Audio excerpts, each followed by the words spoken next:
Monsieur le Président de l'Assemblée nationale, Madame la Ministre, Monsieur le Président de la Commission nationale de l'éducation et de la culture, chers participants, c'est un grand plaisir pour moi de participer au colloque d'aujourd'hui. Remettre la culture numérique au service du projet d'émancipation des Lumières, c'est permettre à tous de participer à des discussions comme celles que nous allons avoir. Et je souhaite saluer l'ensemble des participants qui nous suivent, ici même à l'Assemblée nationale, mais aussi via le numérique. La transformation digitale s'accompagne en effet de nouvelles opportunités, non seulement pour communiquer, mais aussi pour édifier des sociétés du savoir qui soient inclusives et pour réaliser aussi les objectifs du développement durable. Cependant, les transformations technologiques rapides comportent également des risques, ceux liés au respect de la vie privée et des droits fondamentaux, mais aussi ceux liés à la fracture numérique entre les pays et même au sein d'un même pays que nous devons combler pour garantir cette transformation digitale réussie. Aussi, l'UNESCO préconise une approche qui évite à la fois l'utopisme technologique et la pensée dystopique du déterminisme technologique. Pour relever les défis multiformes et façonner l'écosystème numérique, nous devons suivre une approche fondée sur des valeurs et des principes universels. Les droits de l'homme, y compris la liberté d'expression et le droit à l'éducation, l'ouverture et l'inclusion, l'accès à l'information pour tous dans le respect de la diversité culturelle, la diversité linguistique aussi, ainsi que l'égalité des genres et une gouvernance multipartite du numérique qui protège les personnes vulnérables des risques et des préjudices. C'est dans cette perspective que l'UNESCO a développé ses indicateurs de l'universalité de l'Internet, utilisés pour effectuer des évaluations nationales du développement numérique. Ceci a été déjà réalisé dans 33 pays à travers le monde. Via ce cadre, nous posons les bases du développement d'un Internet fondé sur les droits, un Internet qui soit ouvert, qui soit accessible, qui soit inclusif et qu'il soit multipartite, conformément au principe de l'universalité de l'Internet adopté par la Conférence générale de l'UNESCO.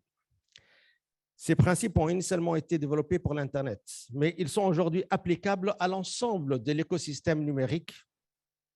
Cet écosystème qui est au cœur de nos discussions aujourd'hui, qu'il s'agisse de l'intelligence artificielle ou d'autres technologies telles que le big data, le blockchain ou l'Internet des objets. Le premier sujet de discussion de ce colloque porte sur notre attention dans l'environnement numérique. Alors que les algorithmes nous permettent désormais d'économiser des efforts pour nous fournir des informations et des données rapidement, il est important de noter les effets néfastes de l'utilisation d'algorithmes sur la liberté d'expression, le droit à l'information et à la vie privée, la capacité de chacun de former ses opinions librement. La confidentialité en ligne est souvent enfreinte lorsque les systèmes basés sur l'IA sont utilisés pour la collecte opaque de données, le partage de données avec des tiers, ainsi que le suivi et le profilage des individus. Mais dans le même temps, les systèmes intelligents sont également utilisés pour surveiller les contenus haineux en ligne et les atteintes à la vie privée et peuvent donc également contribuer à répondre efficacement à ces défis. Les solutions ne résident pas dans la technologie elle-même, mais bien dans la communauté mondiale et les multiples acteurs qui la composent, qu'il s'agisse de gouvernements, du secteur privé, du monde académique, de la société civile, des médias ou des organisations internationales. Nous devons unir nos forces pour garantir que les développements numériques soient pleinement alignés sur les principes des droits de l'homme, d'ouverture, d'accessibilité et de gouvernance multipartite. L'utilisation de l'intelligence artificielle pour la personnalisation et la modération du contenu sur les plateformes en ligne en particulier nécessite une gouvernance plus étroite pour protéger la liberté d'expression et le droit à la vie privée. L'UNESCO soutient les appels à une plus grande transparence dans la façon dont les algorithmes filtrent, marquent et suppriment le contenu en ligne et travaille à ces fins avec toutes les parties prenantes concernées appelons à un dialogue mondial sur la façon de favoriser la transparence et la responsabilité dans l'écosystème numérique.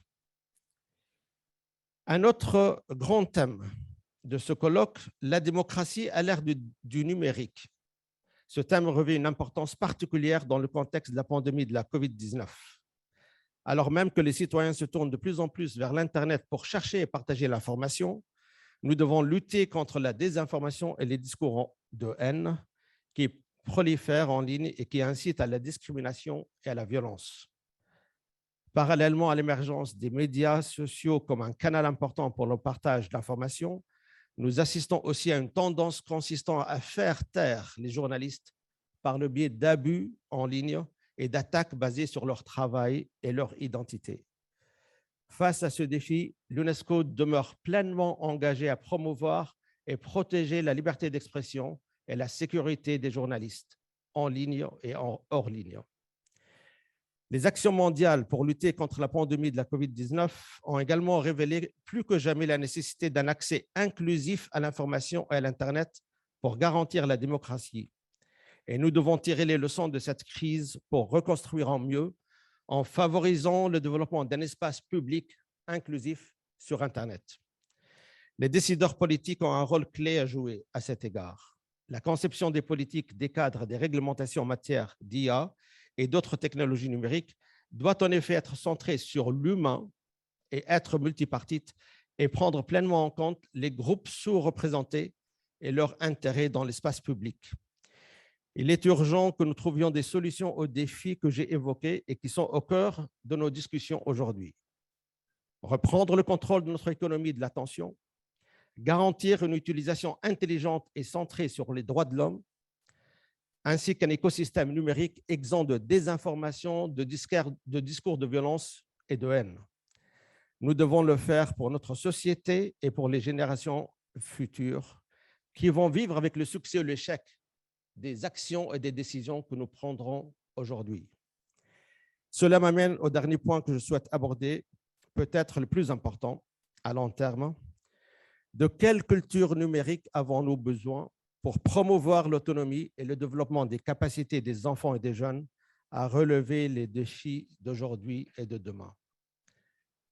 Les principes de respect des droits de l'homme, d'ouverture, d'accès et de participation multipartite doivent être adoptés dans nos systèmes éducatifs pour garantir que la prochaine génération sera en mesure de prévenir et de répondre efficacement aux défis que j'ai mentionnés et de comprendre ceux qui se présenteront à l'avenir.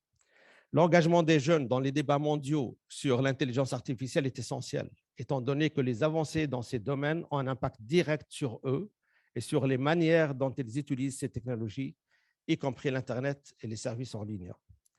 L'UNESCO expérimente des formats innovants pour impliquer les jeunes.